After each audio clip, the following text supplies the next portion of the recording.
দর্শক বন্ধুরা, ভিডিওর প্রথমেই খুব মনোযোগ দিয়ে এই ছবিটি দেখুন। এটি একটি ঘোড়ার কানের ছবি। ভাবছেন আজকের ভিডিওর সাথে ঘোড়ার কানের কি সম্পর্ক বুঝতে এবার এই ছবিটি দেখুন। এটি একটি বীজের ছবি। প্ল্যান্টাগো ওভাটা নামের একটি গাছের বীজ এটি।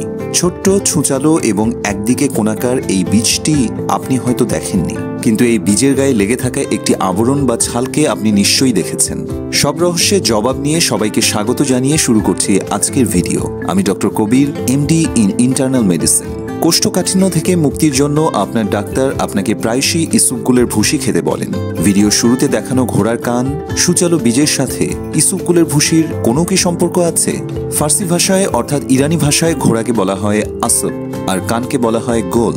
যে বীজটিকে আমরা প্রথমে দেখেছিলাম সেটি আসব গোল অর্থাৎ ঘোড়ার কানের মতো দেখতে।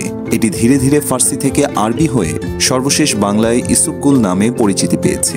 এবার তো বুঝতে পেরেছেন ঘোড়ার কানের সাথে ইসুপগুলের কি সম্পর্ক।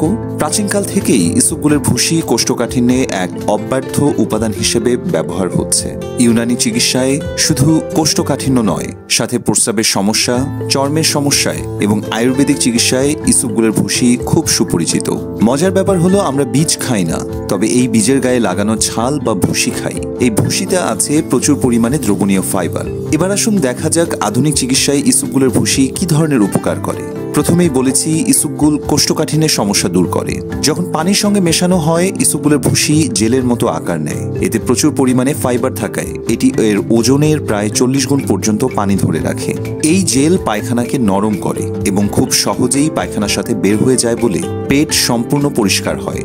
রক্তের খারাপ চর্বি কমায়। ইসুপগুলের ভুসি পরিপাকতন্ত্রে বাইল অ্যাসিডের সাথে যুক্ত হয়, ফলে যকৃত কোলেস্টেরল থেকে নতুন বাইল অ্যাসিড তৈরি করে। এর ফলে রক্তে থাকা এলডিএল কোলেস্টেরল ধীরে ধীরে কমতে থাকে। ডায়াবেটিস রোগীদের রক্তের শর্করা কমায়। ইসুপগুলের ভুসি অন্ত্রে শর্করা শোষণ হতে বাধা দেয়, ফলে রক্তে শর্করার মাত্রা কিছুটা কম থাকে, যা ডায়াবেটিস রোগীদের অল্প মাত্রায় ডায়াবেটিস নিয়ন্ত্রণ করে, ওজন নিয়ন্ত্রণ করে। ইসুপগুলের ভুসি খেলে পেট ভরার অনুভূতি হয়, ফলে একবারে অনেক খাবার খেতে ইচ্ছে করে না। এভাবে কম খাবার খাওয়ার ফলে ওজন নিয়ন্ত্রণে থাকে। অন্ত্রের উপকারী ব্যাকটেরিয়ার সংখ্যা বৃদ্ধি করে। ইসুপগুলের ভুসি অন্ত্রে প্রিবায়োটিক ফাইবার হিসেবে কাজ করে, ফলে উপকারী ব্যাকটেরিয়ার সংখ্যা বৃদ্ধি পায় এবং হজম প্রক্রিয়া বেড়ে যায়। আইবিএস রোগীদের ক্ষেত্রে কোনো আইবিএস রোগে, যেমন কনস্টিপেশন প্রিডোমিনেন্ট আইবিএস এ ইসুপগুলের ভুসি রোগীর বেশ উপকার করতে পারে। এবার একটি অন্যরকম তথ্য আপনাদের জানাচ্ছি। ইসুপগুলের ভুসির একটি অবাক করা ব্যবহার হলো ডায়রিয়াতে। কি শুনতে অবাক লাগছে? আশ্চর্যজনকভাবে ডায়রিয়াতে ইসুপগুলের ভুসি অন্ত্রের অতিরিক্ত পানি শোষণ করে পায়খানা স্বাভাবিক করে। এবার আসা যাক, আপনার পায়খানা শক্ত হয়ে গেছে কিন্তু ডাক্তার আপনাকে ইসুপগুলের ভুসি খেতে বারণ করছেন, অর্থাৎ কি ধরনের সমস্যায় ইসুপগুলের ভুসি খেতে একদমই মানা। কারো যদি পূর্বে ইন্টেস্টিনাল অবস্ট্রাকশন বা স্ট্রিকচারের ইতিহাস থাকে তবে ইসুপগুলের ভুসি না খাওয়াই ভালো, কারণ এর ফলে আবার অবস্ট্রাকশন হতে পারে। কারো যদি ইসুপগুলের ভুসিতে অ্যালার্জি থাকে তবে সেটি না খাওয়াই ভালো। কখনো যদি অন্য লেক্সেটিভসের সাথে অতিরিক্ত ইসুপগুল খাওয়া হয় তবে রক্তে লবণের পরিমাণ কমে যেতে পারে। কখনো কখনো কিছু ওষুধের সাথে ইসুপগুল খেলে ওষুধের শোষণ কমে যায়, যেমন ডায়াবেটিসের ওষুধ, উচ্চ রক্তচাপের ওষুধ এবং রক্ত পাতলা করার ওষুধ।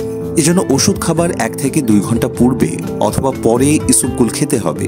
কোনো সময় সিভিয়ার ইডিওপ্যাথিক কনস্টিপেশন বা স্লো ট্রানজিট অথবা অবস্ট্রাক্টেড ডেফিকেশনে ইসুপগুল একেবারেই দেয়া যাবে না, কারণ এটি কোষ্ঠকাঠিন্য আরও বাড়িয়ে তুলবে।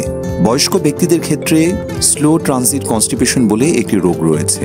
এক্ষেত্রেও ইসুপগুলের ভুসি একদমই খাওয়া যাবে না। এবার আসা যাক ইসুপগুলের ভুসি বেশি খেলে কি কি সমস্যা হতে পারে। মাঝে মাঝে পেট ফেঁপে থাকতে পারে বা ভুটভাট শব্দ হতে পারে, অ্যালার্জি হতে পারে, পেট ব্যথা হতে পারে। কিভাবে ইসুপগুল খাবেন? 1 গ্লাস পানি অর্থাৎ 250 মিলি পানিতে 5 গ্রাম বা 1 চামচ ইসুপগুল ভালো করে মিশিয়ে কয়েক মিনিট রেখে সাথে সাথে খেয়ে ফেলতে হবে। দিনে 10 গ্রাম পর্যন্ত ইসুপগুল খাওয়া যাবে। যদি ওজন কমানোর জন্য ইসুপগুল খাওয়া হয় তবে খাবার আগে খেতে হবে, আর যদি কোষ্ঠকাঠিন্যের জন্য খাওয়া হয় তবে খাবার পর খেলে সবচেয়ে ভালো ফল পাওয়া যাবে। মনে রাখবেন, শুধুমাত্র ইসুপগুল খেয়ে কোষ্ঠকাঠিন্য ভালো করা যাবে না। কোষ্ঠকাঠিন্যের সমাধান করতে প্রচুর পরিমাণে পানি, শাকসবজি, ফলমূল এবং কায়িক পরিশ্রম করতে হবে, সাথে ইসুপগুল খেতে হবে। তবেই আপনি সবচেয়ে ভালো ফল পাবেন। আজ এই পর্যন্তই। দেখা হবে পরবর্তী পর্বে অন্য কোনো বিষয় নিয়ে। ধন্যবাদ সবাইকে।